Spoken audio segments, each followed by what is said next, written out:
Dhuna seksuale ndaj fëmijëve është e pranishme ndaj fëmijëve në Shqipëri në një masë të konsiderueshme. Studiuesit citojnë një studim të UNICEF-it, sipas të cilit rreth 13,5% e nxënësve të anketuar në shkolla e pranojnë ekzistencën e saj. Specialistët mendojnë se familja dhe institucionet duhet të bashkëpunojnë dhe të kujdesen më shumë për viktimat e kësaj dhune. Korrespondenti ynë Iliriana Golli njofton nga Tirana. Njoftimet ende të pakonfirmuara për vrasjen e një fëmie të përdhunuar seksualisht janë tronditse edhe për profesorët dhe pedagogët e psikologjisë.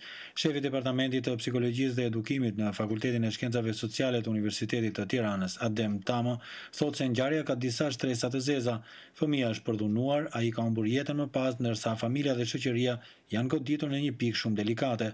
Zoti Tamo thotë se Tirana është bërë një qendër e madhe dhe në rrëmujën e saj mund të fshihen shumë kriminalë dhe veprimtari të paligjshme. Njerëzit fshehin identitetin, shkëmbehen me të panjohur, nuk njohin fqinjet apo i takojnë ata vetëm në ashensor. Ky fragmentarizim i shoqërisë është i dëmshëm dhe përgjegjësia kryesore nuk i duhet kërkuar policisë dhe gjykatave, por së pari familjes, thot ai. Duhet ta themi edhe me zë të fortë këtë, një përgjegjësinë më të madhe dhe më të parën për jetët e fëmijëve e kanë në radhë të parë prindrit e tyre. Nuk ka policë në botë që të ruaj nëse të ruan nëna e baba, nëse të ruan motra e madhe, vllai i madh. Kështu që prindërve, nënave, baballarëve, vëllezërve më të rritur, motrave më të rritura, u del detyrë që të ruajnë fëmijët më të vejlit, ku janë në çdo orë të ditës, në çdo sekondë të ditës, me kë janë, çfarë po bëjnë. Duhet ta dim këtë. Sipas profesor Tamos, policia vjen e dyta edhe ajo me përgjegjësi të mëdha. Analistët vërejnë se policia nuk ka studiuar prirjet kriminale të popullatës dhe listat e kriminalëve. Puna e policisë duhet të modernizohet me të njëjtën shpejtësi që zhvillohet dhe jeta e qytetarëve, thot ai. Ky rast i madh dhe shumë shokues zbuloi shumë defekte. Ne kemi polica komunitar që paguhen vetëm për territore të caktuara, për pas informacione mbi njerëzit që jetojnë në ato territore, mbi veprimtaritë e tyre, sidomos për veprimtaritë e kundralishme dhe të jashtëligjshme, dhe këto regjistra nuk ekzistojnë ose janë të pjesshëm ose janë të mangët e tjera.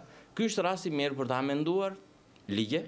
Ndërsa pedagogu Skerdi Zaje i Universitetit të Tiranës është specialist për ndërhyrje në kriza dhe trauma psikologjike.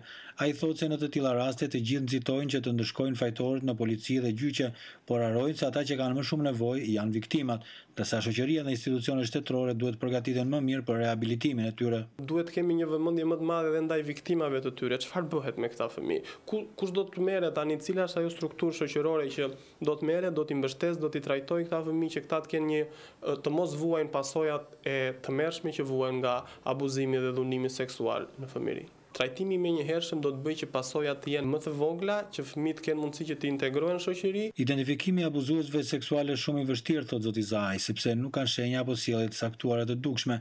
Ai mund të jetë familjar i viktimës, mësues, shok, më i rritur apo fëmijë i tij, mund të jetë kushdo në shoqëri. Rruga më e mirë sipas tij është që fëmijët të bisedojnë në shtëpi dhe që gjithë institucionet, policia, mjekësia, shkolla dhe familja të bashkëpunojnë periodikisht përpara se të ndodhin ngjarjet e rënda. Të ndërgjegjësohen psikologët e shkollave të cilët të depistojnë fëmijët dhe të vlerësojnë për situatat ose abuzimet që ata mund të kenë.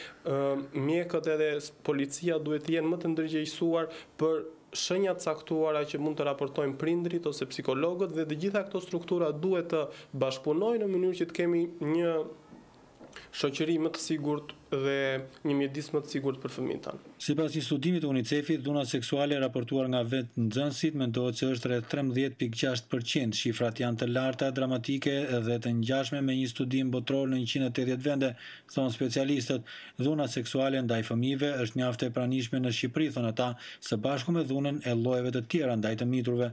Për Zërin e Amerikës, Iliriana Golli, Tiranë.